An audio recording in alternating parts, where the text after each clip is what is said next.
A Stone in My Hand by Catherine Clinton. The Roof. I am Malak Abed Ati, and this is my bird Abdo. Abdo lives here on the roof. I sneak him seeds when no one is watching. My sister lives in the smell of the stove with my mother, like the other girls I know, but I do not. I live in Abdo's eyes. I see things my sister and brother will never see. I fly high, high above Gaza City. I soar out of the Gaza Strip. Nothing stops me, not the concrete and razor wire, not the guns, not the soldiers. I stare at them with my hard black Abdo eyes, and they do not shoot me. I am hidden. I laugh at them, but they don't hear it in the sound of the bird.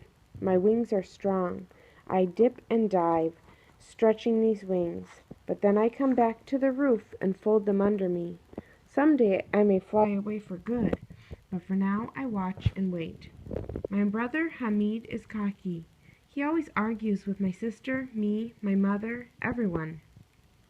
I think that when he was born, his mouth was wide open, yelling, and his hands were in little fists. Yesterday he and Tariq, his best friend, left to play soccer. I followed Hamid. He is easy to follow because his wiry hair sticks out all over and he walks with a strut like Abdo. They were only halfway down the street when Israeli soldiers appeared at the corner.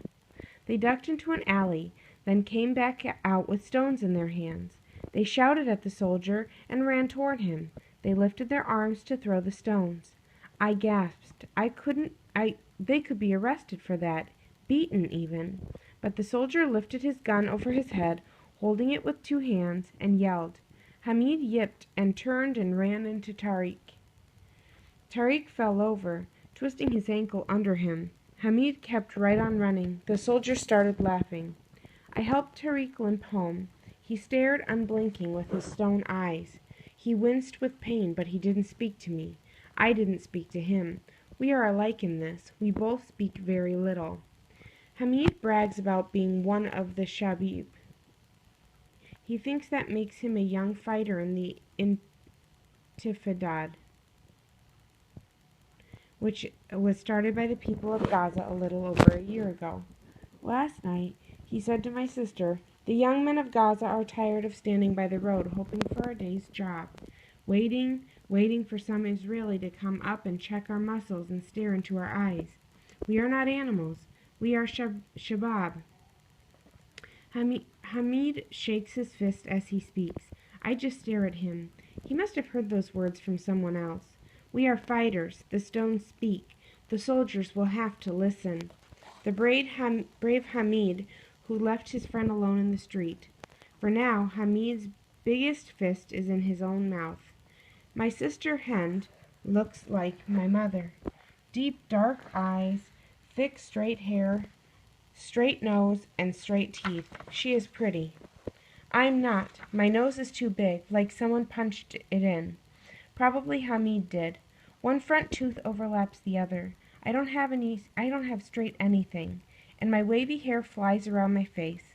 Hind thinks of marriage and little beard boy men. A few months ago, when we were on the way to the market, she said, "I will have a wedding bigger than any you have seen." I laughed. "When, Hind?" "When the Intifada is over. You wait and see," she said. Since the Intifada started, there haven't been wedding celebrations in Gaza. How can we have wedding celebrations, my mother says, when there have been so many funerals? Hamid says, "Will you be rich, Hind? When this trouble is over, this uprising, we'll have the money." "You wait and see," she replies. Hind, the wait and see girl. Hamid laughs and laughs. Hind's breath escapes in a hiss. "Why do I even bother to tell you anything? What do either of you know? You are just foolish children." "Who is foolish? I am a girl, but I do not hope for men. I do not wait for weddings. I am not content with cooking and sighs. I go to the roof. I live in Abdo's eyes. I see things my sister and brother will never see. I live in the sky." "Malak, come down." I pretend that I do not hear my mother's voice. "Malak, I know you are there." She will come up to the roof if I am quiet. Her thump-thump climbs to me. She sits beside me, arm around my shoulder. Her eyes become full, full of salty water like the sea, the Dead Sea. I do not look into them. Instead, I kiss the salt on her cheeks. We are sitting in the same place where we sat a month ago when we watched my father walk away. That day he was going to look for mechanic work in Israel because he had just lost his job. The garage owner said there were not many cars in Gaza to fix anymore because so many wealthy families had emigrated to other places since the Intifada. But my mother works too, and they're saving money to buy a taxi. Right before the corner, Father turned around and gave me the signal. He shot his fist into the air with his thumb pointed up. This sign means I am winning. Then he yelled, "See you there in the evening." I laughed. This meant that even a job in Israel couldn't change our game. Ever since I was little, I would wait on the roof for my father to come home from work. When I saw him at the corner, I'd make an I am winning sign. Then I'd run down the roof stairs on the back outside wall of the house and in through the kitchen door. Father would race through the street. Whoever got to the front door first was the winner. Usually I won. That day my mother and I stared until we saw him no longer. We have not seen him since. "How is Abdo?" she says. Others would be rid of him by now, but my mother knows Abdo is special. She doesn't touch him.